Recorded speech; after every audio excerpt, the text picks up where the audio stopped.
Hi there and welcome to this small presentation about 12 reasons why not to vote for Hillary. Okay, we're gonna make a start, and the way this presentation is gonna run is we'll be looking at the PowerPoint presentation. It's about 12 slides, and then I'll look a little bit at some of the websites which are available and where I've taken the information from, so you can do your own research and check it out. Okay, 12 reasons why not to vote for Hillary. The first one is number 12. Number 12, we've got America has gone downhill since 1999. Yeah, and we've got a graph here for the household income in America. And what we find is that around about 1999, we've got a pretty high income per household in America, and maybe the best times of prosperity. Then it went all downhill. So we had the Bush era with the wars and lots of money being diverted into Iraq and the Afghanistan war. And then later we had the Obama era, and you can see this quite nicely. We had Obama coming in first in 2008. So that's about here, and from then on it's just been going downhill. So now we've had a little bit of a peak, so a little bit of recovery. It's going uphill a little bit, and it's now again on the down track. So Obama, the man of change, has pretty much ruined the country or the household income of the average American. And the problem we've got with Hillary is she was working with Obama for the first 4 years where the downward trend started. And the chances are that pretty much the same of what we had before is going to happen. And this downward trend, on which sort of represents 2015, 2014, is going to carry on. There's a good chance that it is going to take place. So this is reason number one. Why not to vote for Hillary? One of 12. I put it down on list 12. It's not all about money. There are more important issues than money in life, but nevertheless, I'm not from America and I don't live in America, but I've got a vested interest in America as well. Just to make the point, your leader Obama, he came to Europe and he told us here in Britain that we should not vote for Brexit. So that's one thing. We should not vote for Brexit. And if Obama can come over here to tell us what to vote and what not to vote for, then surely I can reverse this around, and whoever is listening to a nobody like myself, who knows, I can make a suggestion of not to vote for Hillary. And there are a lot more reasons, and I'm going to cover them in a minute, but just bear this in mind. This is our friends in America, this is your prosperity, this is the household income. And Obama came and it went down. Yeah, he brought change. There's no doubt about that, but it's not for the better. I've been to America quite a few times, and what I've seen is kind of shocked me. I've been to America in the 90s a lot. Yeah, so first time I think I went was in 95, 96, around about there, and it was actually quite an exciting place to see, and it felt very different to what it feels now. And I have to say, it's not just America, and Europe as well. There's quite a bit of a downward trend.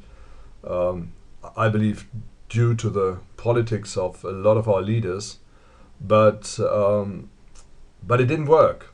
Obama didn't work. We've got twice the amount of national debt in America. So during his watch, the national debt of America has doubled. Didn't reduce, went up. The economy has gone down, and the average household, I mean, when we look at the peak, 58,000 per year. We're not quite sure whether it's in real terms as well. So if it is in real terms, and not just in dollars, but in purchasing power, that might actually be quite more dramatic, this scale. Okay, anyway, it's gone down to 52,000, which is more than 10%. Yeah, so about 12, 13, 14% has been wiped off the average income. But it's not just that. I've seen quite a lot of poverty. I've seen a nation in decline the last couple of times when I went to America. And it's not, I'm not saying this to gloat or anything. I'm saying this with deep concern. So something has gone wrong. At least maintain the status quo. Don't let it go down. Okay, number 11. Now real policies come forth from the Clinton camp. We've got the Green Revolution and the climate change lobby. And she's quite big on that. And it sounds all hip, and you know, all the Europeans, they get onto the climate change bus, and it's a nice way to tax people and to tell them, look, you know, you need to think about the next generation, and therefore you have to, you know, be taxed and pay a lot of money for your energy. And we need to tax everybody else, anything to do with energy. And then you've got a few stupid Western nations who follow this course of action. And you've got Asia and others who don't, who pretty much, you know, go up and we go down. So the next thing is, does this climate change thing, is it true? And again, I want to challenge you, have a look on the internet, go to Climate Change Lie, Google it, and have a look at the information that's out there, looking at how data is being manipulated to make a case for climate change. In my own lifetime, when I was a kid, winters were quite strong here in Europe. Then there was a bit of a warming, which I totally admit, that's fine. But then a couple of years ago, the winters went really, really strong again, stronger than what I've ever experienced before. Really deep frost and so on. In Eastern Europe, we had negative records, negative temperature records. And it makes you wonder, you know, what is this all about with this climate change? You know, is this real or not? Are there other factors involved? Yeah. And again, the last point I'm going to make is there's an argument that they noticed climate change on Mars. Yeah. That you know, some bits which used to be iced over were no longer iced over and things like that. So check this out on the internet. There's some really interesting information on there. My theory is, changes in the sun have taken place over the last sort of 20-40 years when you look at some of the data, and it doesn't matter whether you change or tax your energy people to the brim. If there are changes occurring on the sun, it's going to affect our climate, and the only thing we can do is just protect us from the changes and not try and change the carbon output or the way we generate energy. And I think there must be a little bit more of a balanced approach. And there must be some means to look at both sides. I don't like that this woman is looking at climate change and is taking the lobby serious. Al Gore, for example, he is heavily invested in carbon trading stuff and so on. And it's no wonder that he was all for the climate change lobby. Okay. She's for open borders. Yeah. We have open borders in Europe. And we've got big migration problems. People moved from poor parts of Europe to richer parts of Europe, putting tons of strain on public services. And again, because it was not controlled, there was no controlled migration within Europe. You had a lot of people from Eastern Europe who naturally, and I would have done the same thing, and I have done the same thing, to go to the richer parts of Europe. Yeah. My case was probably the opposite. I went from a richer part to a poorer part, but migration has taken place, and now we've got another thing as well. We've got the whole, you know, the thing, refugees. And the refugees, when they come into Europe, they don't go, you know, law says they are supposed to register in the first country they enter, and that country has to look after them. And then within Europe, there should be decisions of where to move them if they are to be moved. And all this has been unhinged, and some politicians just opened the borders and let everybody in. Yeah. Our open borders policy in Germany has resulted that just for education, to teach those guys who have come in, 1 million people in 1 year, to teach them German as a language, and the cost was about 16 billion. And when you put this and you distribute this amongst the working population, you've got a bill of about, when I did the figures, I think I came to about $600-700 per person to deal with not even to deal with the refugee crisis, just to teach those guys to speak the language of the local country. Yeah, for German classes. This is ridiculous, absolutely ridiculous. And then again, you don't look at the cost of feeding them, keeping them there, the whole legal process where some people get very rich out of it, housing them, and so on. Yeah, and again, that's what open borders does. So open borders, just let them go to wherever they wanted to, because there are no border controls inside the Schengen area, inside some parts of Europe. Yeah, no border controls. So they just come in, they go to the richest country, and then they say, "Here I am, give me my money."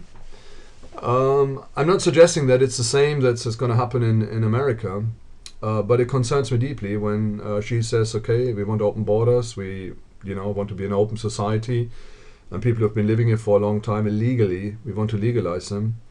To me, it sounds like unhinging law and order. Yeah, there's a legal way of doing stuff, and there's an illegal way of doing stuff. And I cannot reward those people who have chosen the illegal route at a later stage to be legal. There should be some other ways of doing this as well. Okay, higher taxes, she said this, I'm going to tax businesses higher. And the thing is, it doesn't work. Taxation only works for working class people and working people. Because businesses, they've got means of setting off money, of moving money, moving production. And you might get higher taxes from some businesses, but within about 4 or 5 years, you find that a lot of these businesses will have packed up and gone somewhere else. And the unemployment rate will have gone up. And unfortunately, it's not right and it's not good, but that's reality. And you find that stagnation kicks in. Yeah, stagnation kicks in. Stimulus, she's talking about stimulus, same as what Obama was doing. All we have is we've got twice the national debt.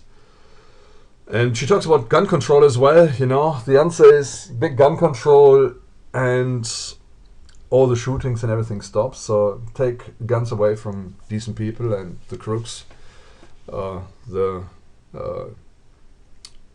crooks, they'll be able to get hold of guns anyway, regardless, one way or the other, through illicit or through legal channels or illegal channels. It doesn't matter. But if you limit the ability for a person to own a gun in a society which is flooded with guns, and you just tell everybody get rid of your guns, and then the good people do and the bad people don't, you've got an imbalance, and you expose people to great risk, and I don't think it's a good idea. So gun control as well. Take away the freedoms of the people. Let the guns only be in the hands of the soldiers and police who are controlled by the government, who of course knows always best. That's the mantra of Hillary Clinton. A big problem. I don't think it's a good idea, and it needs to be thought about. Yeah. Generally, Reuters said that the business community and the big speculators and the big people of Wall Street, they bank on Hillary Clinton to make it, because if she makes it, it's business as usual. Everything goes on. The lobbyists, they pay their money, they get the laws through which they need to make more money, and they can exploit the little people a little bit better. So business as usual. When Trump comes in, they don't know what's going to happen. And to be fair, he's an unknown quantity, and I totally agree with him. He is an unknown quantity. What does Hillary say? She's a woman. That's why we should vote for her. I'm not quite sure why this qualifies her more than being a man, being the first woman or whatever. My thinking is we need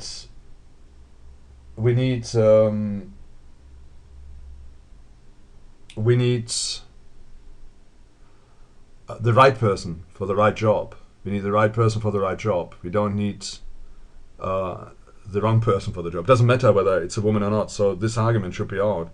And personally, I find it quite sexist, and I find it discriminatory, and also the whole argument that she's a woman and so on. I find it, I don't know, not right. It's about the right person for the right job.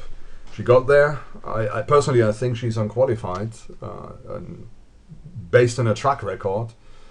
And I think she's going to be a big problem for America, and she's been a big problem for Europe already. And that's maybe the reason why I'm maybe more entitled to make a case here than what Obama was to make a case for Brexit, for not doing the Brexit but staying inside Europe for Britain.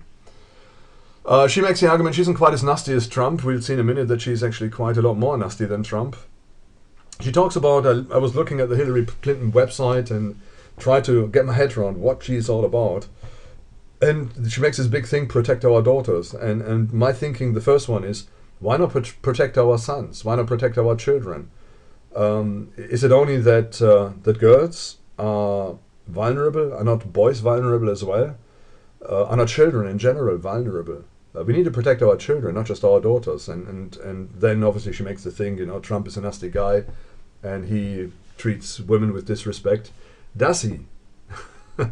I mean, I can't see a great deal of evidence. I would say her husband, or the predatory behavior of her husband, has been much more dangerous to women than what Trump ever did. And then again, what about national politics? How does this play in? Is there any policy which comes out of it? Is she coming up with any policies which actually provide more protection for girls or for our daughters? And I haven't seen anything. I haven't seen anything other than, yeah, you can kill your children. The woman has got the full right on taxpayers' money to destroy a child inside her womb. Yeah, that's what she is saying, and I don't see protection of our daughters in that. She's not a racist. That's a big thing she does as well. Is Trump a racist? I don't think he is. I understand that his wife is not American as such. I don't see that he is a racist. Not really. He's not a Ku Klux Klan kind of guy. He doesn't define himself on the edges or the borders of race. Don't think there's any evidence. Yeah. When I look at the Obama administration, I believe that the Obama administration has been quite racist. The administration has been quite unkind to the black population of the United States. I would have thought that him being black would have looked after his own people a bit more, but he hasn't. Yeah. It seems when you look at some of the statistics that the black population in the United States is worse off after 8 years of Obama than what it was before. And other than that, it's very problematic. She's got lots of experience, and I don't doubt that. She does have experience, but she hasn't really done anything with the experience. And she hasn't got a proven track record. If anything, she has got a negative proven track record. She is damaged goods as far as her experience is concerned. It might make a sense, okay, she has made many mistakes and she's learned from the mistakes, so she won't do them again. But even that is not something which when you study her life, which you can see which comes out of it. So I think this argument is not really relevant. And one thing we have seen is, just to go back to the previous track, America has gone downhill, and it seems to be going downhill as well. That's on this slide here, which shows you the statistic of the income going from 58,000, the average annual household income, from 58,000 down to about 40. At the bottom bit, it was down to 42,500, 43,000. So that's more than 10% down. It's gone up a little bit, but it's now going back down again. And again, the administration has been very unkind to little people. Yeah. And again, when you look at some of the things of the wealth distribution in the country, it shifted from poor to the super rich, quite dramatically. And the middle class is almost being squeezed out. There are quite some disturbing statistics which come out, and that's all happened over the last 12 years. Yeah. So it's not just the Trump people, but it's the Clintons, the Bushes. Sorry, not the Trump. It's not just the Obama people, but it's the Clintons, the Bushes, the Obamas, and then obviously Clinton has been part of the whole game from 2008 to 2000, from 2009 to 2013. Okay, the next reason why not. This is reason number 10. Reason number 10 why not to vote for Hillary. She's got serious health issues. Yeah. Just want to get your memory back to the 9/11 memorial breakdown. Yeah, she had to be dragged into whatever happened to her. She had to be dragged into this black limousine, this black limo. She was more or less lifted up into it from some of the video evidence you can see. Some doctors have made suggestions that she has got Parkinson's, and there are sort of these micro strokes and fits, including some of the glasses she wears and some of the facial expressions and some of the way she comes across. Now I have to say I was quite keen when I heard this to to watch the debates where she was in with Trump, and I thought she was doing very well in those debates. I didn't like what she was saying, not all of it, but I give her that. She's a very good orator, similar to Obama. They both talk the talk, but they don't necessarily walk the talk. From what I can see, I mean, look at the results of the Obama administration. Where are we 8 years down the line? We are in America, which is at the brink of disaster. When you look at the national debt, we are in America, which is in serious turmoil. The infrastructure is going down. There's poverty like there's never been before, from what I've seen. I've been to Philadelphia, I've been to some other places in America, and what I saw, I felt was very, very disturbing. Very, very disturbing. So people have really been taken for a ride. So again, when you look at a little bit what was going on over the last couple of months between Hillary and Trump, he sometimes seemed to do 2 rallies a day, so he was turning up at 2 events. Hillary barely did any. I looked at her schedule and there was very little activity. It was just little fundraisers here and there with her rich friends, but nothing really about a rally. So all we had is just the media, pandering her, after her, and big ads and telling us how terrible a person Trump is, and that she isn't quite as bad, and therefore we need to vote for her. But that's all. Yeah, she hasn't been around a lot, and maybe she was just unable to do so. I've got a couple of photos here. One photo shows that she tries to get up some stairs, and she needs 2 people to help her up. I wonder how this goes down when she meets political figures as potential president elsewhere. It kind of disturbs me, and I'm very very uneasy about this woman. For you guys in America. She's got her coughing fits. There's one photo about her where she went into an aeroplane, barely made it up the stairs, and then once she went in the plane, she just fell over, all captured on video. And then you see some other photos as well, where or films and videos where she's popped up by some people trying to stabilize her, or the guy with the magic pencil who walks with her, who seems to be some sort of doctor or whatever, or medical person, to try and look after her in case she has got a fit and she goes down. There's also the video which has gone around where she's got this head flobbing fit. Again, big problem. Mini strokes, people suggest that it's something like that, but whatever it is, it doesn't look normal and is quite scary. And obviously you don't want somebody who is fragile and frail to be doing the top job for the nation. Especially, America is not on a, let's coast along, everything is okay, we need to coast along and everything will be fine. But America is on the brink of the abyss. From when you look at the data, the dollar is not far off collapse. The national debt is beyond comparison. The American infrastructure is pretty poor. The job market is horrendous. Yeah, the poverty is creeping in. There's violence all over the place. Society seems to be breaking at the seams, and we really need somebody who can stop this downward trend and can maybe hold it up a bit longer, possibly put America on a different turn, a different course, and move America back into a healthier position than where she is now. Hillary Clinton, do you want somebody who is dealing with end-of-life issues, who is potentially suffering from dementia, physical and potentially mental dementia as well, who by the end of a 4-year term will be at death's doors, or if this is true what some of the doctors were suggesting.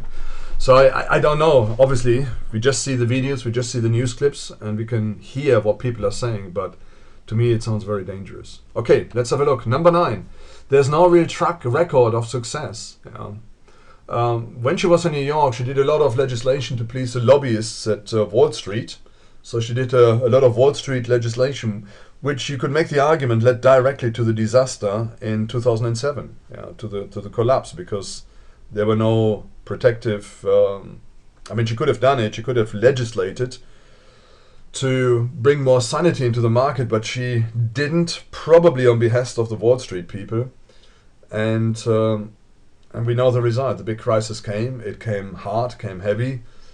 Um, and we're still on the downward trend from this crisis. How much power she really had is maybe a different question. She was just a senator of New York at the time. There's a suggestion that she could have done something about it and she didn't.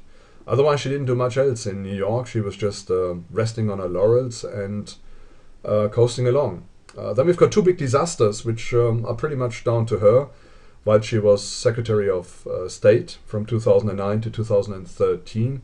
We've got the Libya disaster. Again, Libya was pretty much incited by American interest. They didn't like Gaddafi. Gaddafi he did the ultimate sin, which is he was suggesting to create the gold dinar, some North African currency which is backed by gold, and that their oil is only going to be traded in this gold dinar, in this new currency they wanted to create. That would have put a phenomenal amount of pressure on the dollar, possibly wiped it off the market. Possibly, unlikely, but there's a small chance. And good old Gaddafi pretty much signed his death verdict, and we got the Arab Spring. The Arab Spring was pretty much supported by the administration at the time, of which Hillary Clinton was part of. And today we are looking at a Libya which is totally destroyed. We've got Islamic State having good strongholds in Syria. We've got a country in disarray, in total and utter disarray. Helped the oil price to go up a little bit, and but we've got a fairly prosperous country, which no doubt was living under an oppressive regime, but if you didn't touch the regime, you had a reasonably good life, and you were reasonably well protected. There was no nonsense going on. There were no Islamists wreaking havoc in the country, and now we've just got a disaster zone in Libya. Gaddafi is dead. We've got a massive disaster zone.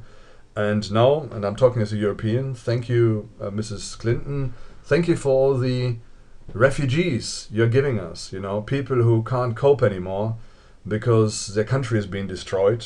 Their foundation, their basis of living has been destroyed. And they're now all flocking to Europe to live on handouts, courtesy of the European taxpayer. The same with Syria. You've got some pictures here. The pictures above are from Libya. You can see the map of Libya, and you can see the madness that's going on. You've got de facto anarchy in Libya. We've got Syria. We've got Assad there with his wife, who happens to be European, of European origin, and his kids. The guy is a common sense guy. Middle Eastern politics are somewhat different to Western politics. One thing I think we have learned is the only place where democracy works in the Middle East. The only place where democracy works in the Middle East is Israel. Of all places, the hated country. That's the only place where democracy works. Even Arabs, they've got their seats in the Knesset. They can get voted in. The only place in the Middle East where democracy works isn't a single other place. Lebanon, very broken democracy. Turkey seemed to work at one stage, but at the moment we are back to full-blown dictatorship with Erdogan. We've got we've got Egypt. We've got all the North African states, nothing there. We've got the places like Iraq, Iran, Saudi Arabia. Democracy is just a joke there. Maybe the only other place, and it's not even an official country, it's a country called Rojava, which is run by the Peshmerga people. And at the moment, they have got democracy. They get all the minorities in, they get everybody who lives in their territory, and they make politics. They make politics for the local region, for their own parliament. It's the only democracy. Nobody has recognized Rojava as a separate country, but I think America is supporting them, so well done, America, for that. But they desperately need some allies in the area after wreaking all this havoc. Okay, now back to Syria. Now, Syria has been destroyed. It's being controlled by ISIS, by about a handful of different rebel groups, and they're fighting one another. They're fighting against the official army. They are fighting ISIS, and some fight with, sometimes against ISIS. So it's just like a complete chaos in Syria. And thanks to the destabilization of the Assad regime, which is a direct result of the policies from Hillary. And now we've got last year 1 million refugees, not families who are in need, but mostly young men who should be down there fighting and restoring order to the country, who are now in Europe, waiting for handouts and molesting, not just from Syria, but from all over, molesting women, the daughters you're trying to save, Hillary, in Cologne, who get raped and molested at New Year's parade or New Year's festivals, 2015 to 2016, I think it was. I hope I get this year right. But absolutely shocking what's happening there. And in Germany, we have got self-defense products being sold out because people are scared out of their wits for having this army of young people who are discouraged, who are disenchanted, coming into the country, invited by our lady Prime Minister, who has got some sort of savior syndrome, possibly similar to Hillary, where she wants to save all the illegal immigrants. And we now have got to deal with this problem, maybe for a generation, maybe for 2 generations. And the quality of life, the fear factor has gone down. When I look at our country in Germany, it's quite shocking. We've got, when you look at some of the statistics, the police statistics, and it's not official. You turn on the media and they have to tell you from morning till evening how wonderful it is to have all these immigrants. You look at police statistics and you see that the crime rate has gone up by about 30%, and that about a huge percentage, I don't know what it is, I think it's about 1/3 to half or something, of all crimes are committed by non-Germans, by non-nationals. So what we find now is we find genuine people amongst them, who really try to make the best and have been screwed all over in their own country through the war action which is there. But we've also got a lot of traumatized, a lot of disturbed people, a lot of people who are just opportunists. We've got Islamists, we've got extremists. Everything is in the country because there's no control and there is no one to do anything other than just saying, "Oh, come in, we'll look after you." And that is what's happening in Germany.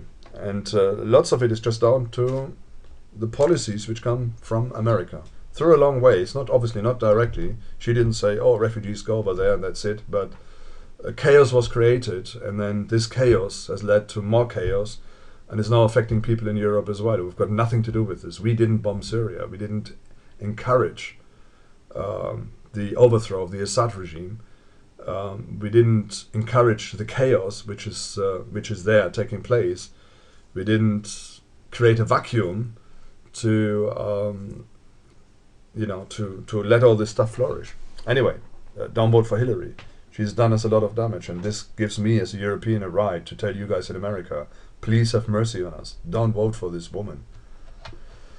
Okay, this is a really interesting list, and this is a body count, and I'm going to go at the end of the talk, I'm going to go straight to the body count. And it's a list of about 100 people who died in mysterious circumstances who were somehow linked to the Clintons.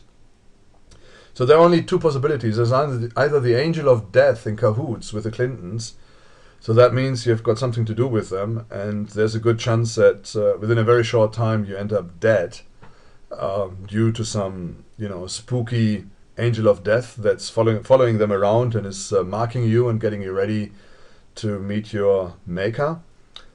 The moralists don't witness anything Clinton. So if you see anything, if you see any indiscretions or anything like that, there's a good chance that you'll commit suicide. That's the official version. The unofficial version looks different. I've read or heard of one story where one guy who allegedly committed suicide had 2 bullet holes in his head. So obviously you can say, right, he pulled the trigger twice really, really fast, and so he shot himself twice in the head. Or you can just make up your mind of whether this is real or not. The message here is don't mess with the Clintons or else.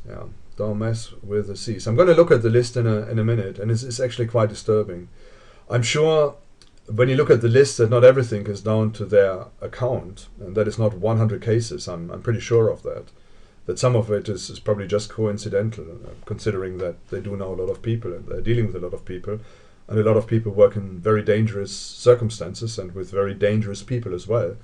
But on the other side, I mean, you hear the saying, where there's fire, there's smoke, or where there's smoke, there's a fire. And I'm kind of thinking that even if it's only 10% of these cases, it is very disturbing. It is very disturbing if 10% goes down to their account. Anyway, I'm going to show you the list right at the end of this talk, and I'm going to look through this. Number 7 is temper issues and Hillary. One thing Hillary said is, the last thing we need is a president who brings more name-calling and temper tantrums to Washington. So that's the biggest charge against her opponent, and that is temper tantrums. So the guy can't control himself, and that's the reason why we all need to vote for Hillary. Now, when you look at some people at the White House, they have reported that Hillary is out of control very often. You know, if she doesn't get her will, she goes ballistic. There's one guy, he used to be a Secret Service agent, he worked at the White House, and he was there when the Clintons were in charge, and his name is Gary J. Byrne. And the book is called Crisis of Character. It's very interesting. The guy talks about his book. There's a YouTube link below as well, which you can check out, and I'll take you right to the link and talk a little bit more about it. But Crisis of Character is very dangerous. It's a very dangerous book, yeah, for Hillary, revealing what she's really like. And she plays the media. She's very nice in front of the camera, but once she knows that the camera is off, you see a different side of her, and a lot of people bear witness to that. And that's quite disturbing as well. Apparently she's very power crazed, and if she doesn't get her will, she goes ballistic. Now, you don't want a woman or a person, yeah, it doesn't have to be a woman, it can be a bloke as well. You don't want a person who is so obsessed with herself or themselves that they go out of control if they don't get their will, that they spit out their dummy if they don't get what they want, because they feel that they're the best and the top, and they need to get all this stuff. That's what they've worked for, and that's what they're entitled to, and that's the worst thing. You can imagine what happens. I mean, she talks about Trump, having control of the nuclear codes. I'm worried if she has got control of the nuclear codes, and I'm sure the Russians and others are also worried about her having the control of the nuclear codes. And I believe that Hillary is going to be a big problem. Forget about climate change and all that. And I think Trump is right when he says the biggest issue we have is nuclear proliferation. That is the biggest threat we have, and we need to deal with that. And I totally agree with him. That's bigger than climate change. This world can be virtually de facto destroyed within minutes. Within minutes, it can be destroyed. We can't afford to have a woman who is not in control of her temper, making decisions which could be dramatic for not just for America, but for the world. Okay, Hillary Clinton, confused memory or blatant liar? That's a big question here. I've got on this slide a lot of statements she made, and these are only a few of many statements which are, slightly exaggerated to massively exaggerated, where she tries to present herself in a good way, but it obviously backfires when you put video evidence or other evidence showing the opposite. So she said that when they were president and when they were done, they were dead broke. They even had debt, and apparently even the left-leaning, part of the party found this to be false. She said that they were under sniper fire during the 2008 campaign. Clinton said that she came under sniper fire in Bosnia during the 90s. She went so far and she said that they had to run with their heads down to get into vehicles to get back to the base. There's a video of her actually arriving in Bosnia, and it was a very calm scene. People were greeting her, and there was nothing going on. And after this came out, she said, that she misspoke and it was a mistake or something. She made a point, to make the thing, I'm an immigrant as well, and I'm all for immigrants, Mexicans, Latinos, I love you, come over here and vote for me. But that's really what she's all about. She wants to be the president, she wants to be at the top, and she'll do anything to get there. And the biggest problem she has is a guy like Trump, whom she can't control, who's got enough money to protect himself from, the stuff she's getting up to. She said that all her grandparents came over to America. And again, when you look at the facts, there's only one grandparent who was an immigrant, one of Hillary's grandparents. She said that her name, Hillary, came from Sir Edmund Hillary, the first guy to climb the Mount Everest. The problem is that the explorer didn't climb Everest until Clinton was 6 years old. Yeah, so we've got a problem there as well. And why, tell these porkies? Nice story. I mean, it doesn't give any street cred, but why, why do that? Okay, nothing massive here. She said that she wanted to join the Marines, but she claimed that she was turned down when she applied in 1975. When checked out, it turns out that wasn't the case, but she wanted to marry Bill, and that's the reason why she didn't go. Secret emails, we've got the whole email thing. She violated government policy, and I mean, that's all going on. We've got the Benghazi crisis as well. It's just a little, just a few porkies she's been telling, but the list is a lot longer than that. Okay, we're going to move on. 5, shifting policies with the wind. So we've got a clear shift on the gay agenda and marriage. She was dead against gay marriage, and because obviously that would be suitable for election. And then a couple of years later, she was all for it. And we've got NAFTA, she was for it, then she was against it. We've got something on vaccines as well. We've got the Iran situation. And there's a webpage as well, which looks at the changing positions at every election. So she looks at what's sounding best at the election, and she doesn't seem to have any kind of clear policy guide. It's like the gay marriage, you're either for it or you're against it. I don't understand how you can quite easily change your position on that. But obviously she needs to please people. I mean, if she wants to pander after the Christian vote, she has to be against it, and she has to be for traditional marriage. The public arena in the States has somewhat changed, and she needs to follow the zeitgeist, and so she's changed her position. No problem, just change her position from traditional marriage to gay marriage is okay. Again, before we go any further, she being for gay marriage should be a big no-no for anybody considering to vote for her. We've got God's order. God's order is that there's going to be a man and a woman, joined together, becoming one flesh. Not a man and a man, not a woman and a woman. This is an institution that's been as old as mankind. Now in this last generation, in this generation where we are in, people come along and they just change everything around. They believe they know better than God. And it's a big problem. I mean, as far as I'm concerned, it's like here in Britain as well. I used to vote, I used to consider to vote for the Conservative Party because they stood for more traditional values. They came in with a gay marriage, and the last Prime Minister, he said that the only thing he wants to be remembered for is that thing. And I thought to myself, one day you have to stand before God and you have to argue with God, what have you done? God has said this is the way, and then he comes along and he says, no, we know better, that is the way. You're going against stuff which is well beyond you, and I think a nation and politicians and people are drawing curses upon themselves by blatantly going against what God has ordained. Okay, the abortion issue. For Hillary, abortion is women's health. Again, a big problem. Women's health. Is it? I mean, obviously it's not, because there's a child in the woman's body. Human life starts at the moment of conception,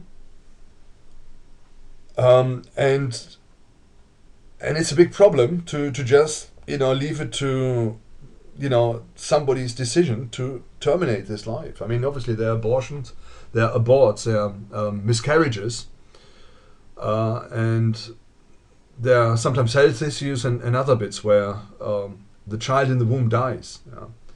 But it shouldn't be done deliberately. That's the main thing. It shouldn't be done deliberately.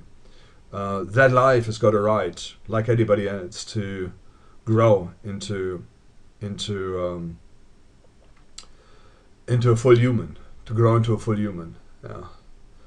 It goes further. She wants to make it illegal for pharmacists not to provide emergency contraception. So we're talking, as far as I understand it, the abortion pill. So pretty much the same as abortion. And again, there should be freedom of conscience. If I don't agree with this stuff, I should be free to say I don't want to do this. Yeah? And she wants to make it illegal. So I find it very disturbing, very, very disturbing.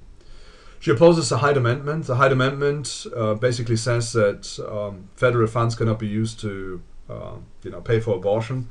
So according to her policy, the taxpayer has to pay for the murder of the unborn. That's what she says.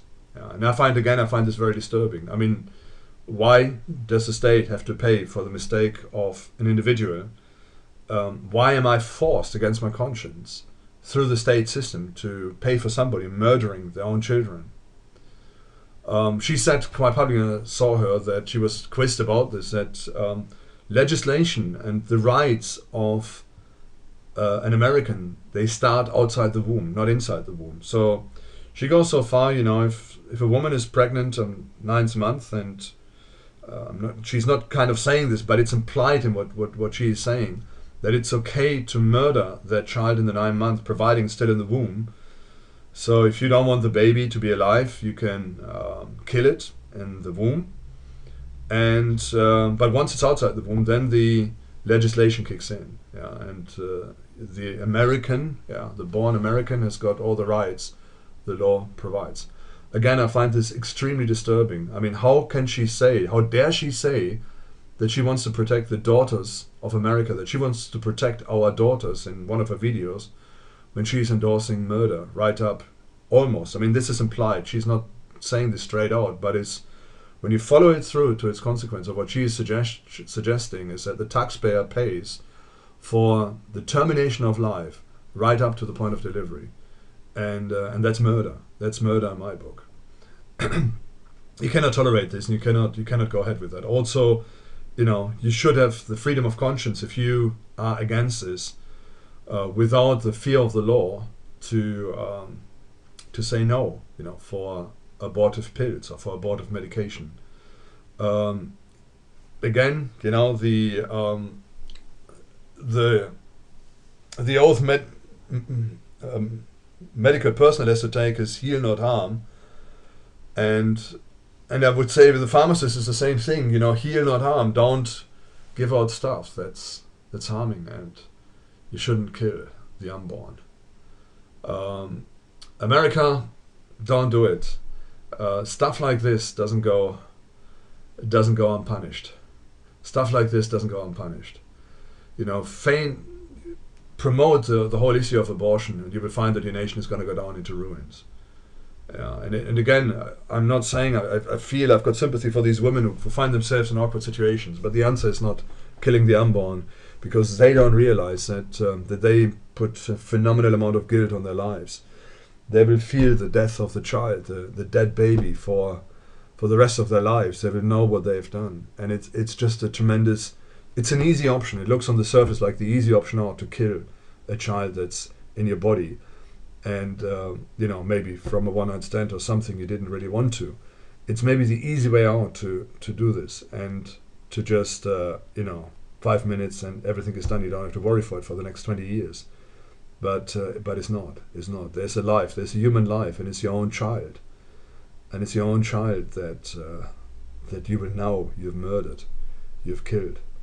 And sometimes women are pressed into this by their husbands, by their boyfriends, or whatever, because they don't want to face up to the responsibility. And it's just the easy way out for them to do it. And it's not the easy way out. That's a problem. It's just a lie. It's the hardest way out. It's the hardest way out, because that murder is going to stick with you for the rest of your days. And if you're a father, it's the same thing. If you press your woman into doing this, your conscience is going to be in trouble. It's going to be in turmoil. It's your child. It's what you've created, which you've murdered. And it's hard. You need forgiveness. You need reconciliation with God if you come to this point, to be able to carry on with life as a normal human being. It's tough. It's really, really hard. And this woman, she wants to make it easy for you guys to do this. She wants to make it easy to have this route available. You need to go against this. Okay, we have got the Clinton Foundation. That's reason number 3 why not to vote for Hillary. And I don't understand this. How is it possible? I mean, first of all, she worked as a Secretary of State, yeah, and then they've got all the little Clinton Foundation, the money-making machine. Bill Clinton gets huge amounts of money for speeches, so wherever he goes, he gets like millions of, like loads and lots of money. I'm sure he's not such a brilliant guy that if he speaks somewhere, you know, it'll be so exciting that it's worthwhile to pay a huge amount of money for that. I'm sure the Clinton Foundation is not a Mother Teresa Foundation, where you know, the worst and the poorest of the society are going to be looked after. The Clintons are not necessarily known for this incredible amount of charity, but what it is what it is. You know, people, organizations, corporations, governments pay money into it, and there's the expectation of favors. Yeah. We've got a headline here which came out a few days ago, 4 hours ago. The Clinton Foundation has said it accepted a $1 million gift from the Qatari government, but didn't declare it. Big problem, yeah. And that's for people who hold political office.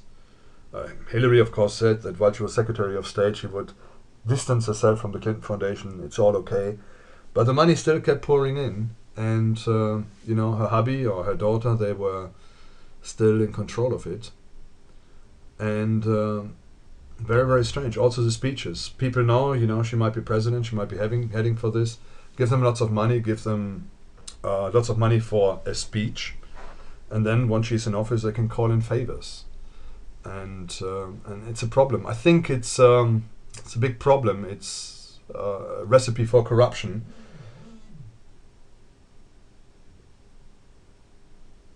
So we need to deal with this. We need to deal with this. Constitutional violation. Open endorsement of restricting the ownership of guns. Gun control. That's number 2 in our list. Why not to vote for Hillary? There's been a talk, and I think I heard Bill Clinton talk about this at one stage, that he wants to censor the internet. He's worried about, you know, all these conspiracy theories like the 9/11. Why should people question the government if a building which is not hit by a plane, or, you know, hit by debris or anything like that, goes down in free fall? That's, what was it, World Trade Center building 6 or 7 or something. One of those buildings goes down in free fall, and how dare people suggest that this is a planned demolition rather than you know, some office furniture set on fire, and a few chairs went on fire, and it, you know, made a column go pretty hot, and then the whole building collapsed instantly. Yeah. So anyway, that was one thing which was said, and to me that's actually quite disturbing. We know Obama has given away the control over the DNS system to the United Nations. How dare he? Has he got the right to do this? And then we've got the freedom of speech issue, you know, hate speech legislation, which is pretty much, you know, can be used quite easily to silence everybody who talks about anything which is quite exclusive. So if you want to talk about Jesus saying that he's the only way, the truth, and the life, and that no one comes to God except through him, and that Muhammad doesn't quite, you know, hack it because he doesn't, you know, sign up to this, and hence Islam is a false religion, or that Hinduism doesn't make it, or Buddhism doesn't make it, Confucius doesn't make it, you know, secular Christianity doesn't make it, New Age doesn't make it. There's only one way, and that way is Jesus Christ. At that point, they can do you for hate speech, and based on what Jesus has said, they can just throw you into prison and consider you a radical, a person of no desire, and a person that needs to be removed because you don't kind of comply to the government line. And we're going to go to number 1. Hillary is above the law. You shouldn't vote for her because that woman thinks that she's above the law. She got away with murder, literally, possibly. Yeah, I'm going to go to the list in a minute. The Clinton brand has profiteered from political office. There's no doubt about that. You've got a Clinton Foundation, and I'm sure people don't just give money to the Clinton Foundation because they think these are really nice people, and they give money to the very poor people in America and elsewhere. Therefore, I need to give it to the Clinton Foundation. There are other organizations which are far more suitable in distributing money to the less fortunate in society, and they are not necessarily the Clintons. Would be interesting as well to magnify. I haven't done it. I've only looked at some of the stuff that's been going on there, but to look closer and what they actually support, what's actually happening with this foundation, and how much money is going in, if it's possible to trace it back, and what's done with the money. But one thing is certain. I mean, she was in political office and she made millions, and she didn't earn this as an official. Now, that's for sure. You don't get that much money as a Secretary of State. You're not paid off with millions of dollars. But millions of dollars come in into dubious ways, very often with an expectation of maybe, a lobby group to be heard and decisions to be swayed one way or the other. We've got the email scandal. Yeah, she got a subpoena. She had to surrender all the equipment. And what did she do? She destroyed the evidence. Yeah, so she's above the law. She can do this, and nothing happened to her. There was no consequence. Yeah, she probably knew. If they get these emails, I've made a mistake here. I've messed up big time. If they see the emails and they see that there's whatever was there, I'm going to be in serious trouble. Therefore, I'm going to destroy everything. And she got away with that. Nothing happened to her. Nothing happened to her. And that was in public office. Her husband Bill's predatory behavior never really affected him, so he got away. So you've got this row of women who always claim that that they've been abused by him, that they've had a sexual relationship or something. There's this row of women, who claim that this has happened to them. There's a lot of obviously we've got the Lewinsky case, but Lewinsky is only the tip of the iceberg from what some people suggest. We've got witness statements from Byrne and others, who were in office with them, and they saw with their own eyes what was going on, and they got away with it. Nothing ever happened to them. Nothing ever happened to them. Again, when you look at the death list, a lot of witnesses who could have testified to some of these irregularities, they were visited by the angel of death, or they were so frustrated and depressed about the whole thing they've seen that allegedly they committed suicide. Yeah. So they seem to have support despite the irregularities. Yeah. So that's really what's going on. It's really weird. Where is this coming from? Why are these people getting away with all this stuff? Yeah. And why is nobody looking at them? Why are the Democratic Party, the DNC, why do they entertain people like that to head them?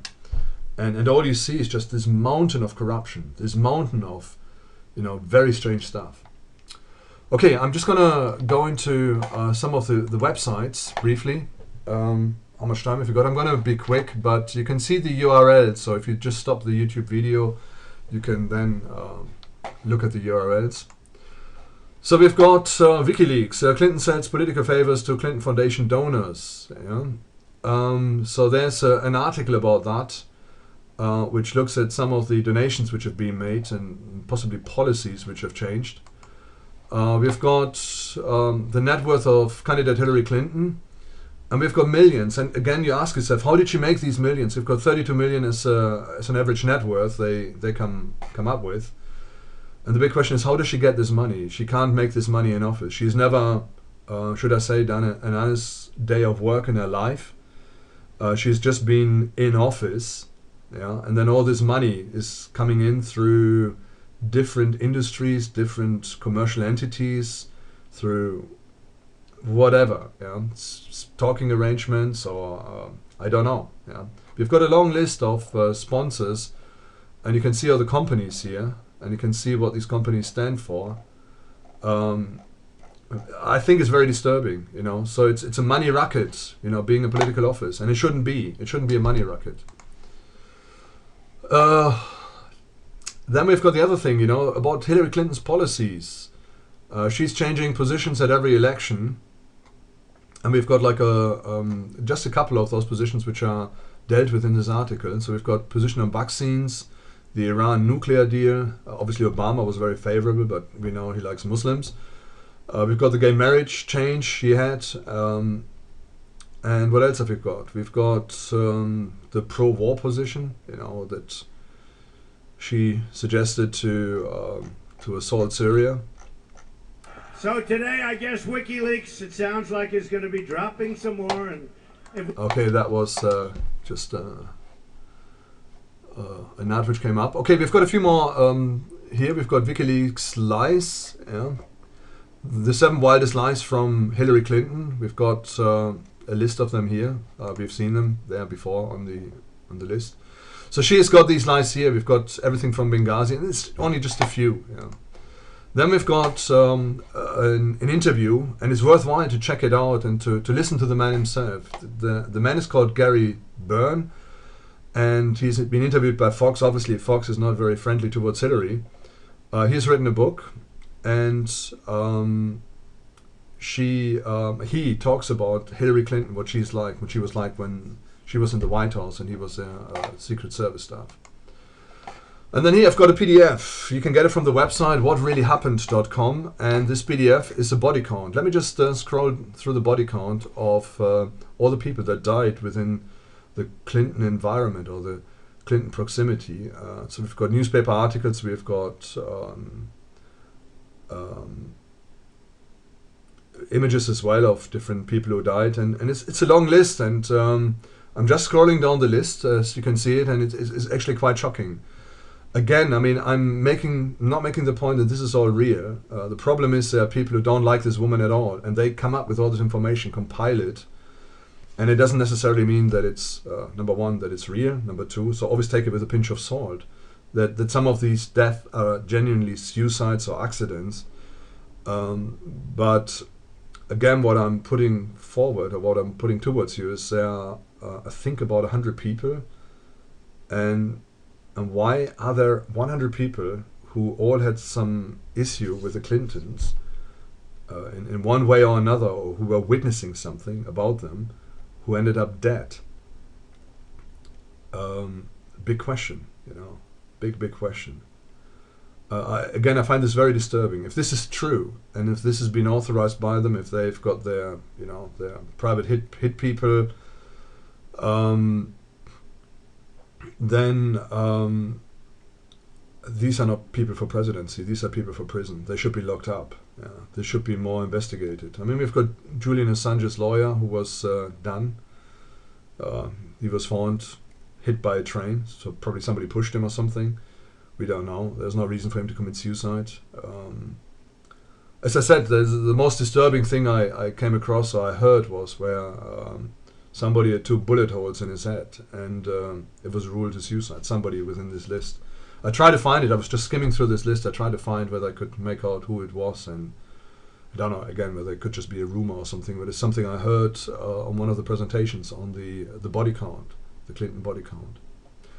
So the body count, a lot of it is in the 90s, so that was when he was in office. And again, you don't know what's really going on. It might not have been them who were behind it, but it might have been people who tried to back them and to try to keep their backs free. So they might not know, they might be totally unwitting to murders which may have taken place in this. It might not have been ordered by them, that's the point I'm saying. But the thing I'm pointing out is that is worrying. Why is there a list like this? And why, the majority of these deaths, they can be, followed up with newspaper articles, etc. And I'm just coming to the end of the list. I mean, this was one case where a guy allegedly committed suicide by locking himself into some carrier bag and putting himself into a bathtub to drown, but the key was found underneath the carrier bag. And that was just a joke. Why? First of all, why would you commit suicide by constricting yourself, and how do you get the key outside after you've locked yourself into the carrier bag? Crazy, absolutely crazy, and terrifying. I tell you what I pray for. I really pray if this is true, if anything of this is true, and if they are responsible for this, the couple, I pray that God will show them up. And I'm praying that they will be brought to justice. There's no excuse for murdering innocent people just because they know too much or they're in the way of power. If this is not true, if this is just rumors and it's just a list of people who died from their surroundings for whatever reason, obviously it's my prayer that they will not be affected by this. But Um, but I'm seeking for justice for these people. It's heartbreaking when you look at the photos and they're real people, you know, just helping other people and maybe knowing too much or something, and they end up dead. They end up dead. Okay. Next one, we've got, what have we got here? We've got the Hillary Clinton dubious track record as New York Senator, and there seems to be that she was very happy with the Wall Street people and tried to legislate with them, or in favor of them, and otherwise not much happened during her time as a senator in New York. So some of her achievements she's saying they are pretty much irrelevant. And then we've got is this the policies? These are the policies of Hillary Clinton. So I had a quick look through those policies, and I would encourage you to go through these political positions as well. So that's on Wikipedia, probably, you know, from the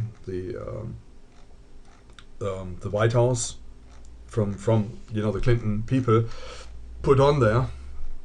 Wikipedia to give it some sort of bit of neutrality, but the big question I ask myself, she's got some of the policies are quite good and they're wonderful. Why didn't she do them before? Why didn't the previous administration not do anything? They were shouting change all the time and they wanted to make America a paradise, and it didn't happen. Well, we are now in 2016 and America's on the brink of destruction financially. The dollar's in a bad way. The debt crisis is huge. The employment crisis is pretty bad. People are unhappy. There's lots of problems in America, loads of big problems in America, not just in America, in Europe as well. Really, it's a big problem. But by the way, when I've done this very often, I looked at political parties, I looked at their manifesto, looked at what they were really saying, and 9 times out of 10, it doesn't matter whether you look at the Communist Party manifesto or you look at the Social Democrats or the Conservatives or the Republicans or Democrats. It all looks really, really good on paper, and sometimes you ask the questions and you go a little bit behind it, and it maybe not quite as, you know, real as what it looks like. And then very often people get into power, and only a fraction of what they said they were going to do is going to be done. Yeah. So it's quite a problem. Okay, I hope you enjoyed this talk. Don't vote for Hillary. That's the result of this talk. Trump a lot better. I'm going to make the last argument for Trump, and which I think is the biggest. That man cannot be bribed. Yeah, that's my biggest argument. I'm not a favor of his of who he is, not 100%. I like him a lot more than Hillary, that's for sure. But I tell you one thing: he cannot be bribed, and he cannot be bought by the corporations. He's probably the only politician from all of the candidates, presidential candidates, who is in a position that he can make independent decisions for the best of the people, and not for the best of businesses or corporations. Okay, that concludes the end of the talk. Thank you for listening. You're listening to Seismic Radio.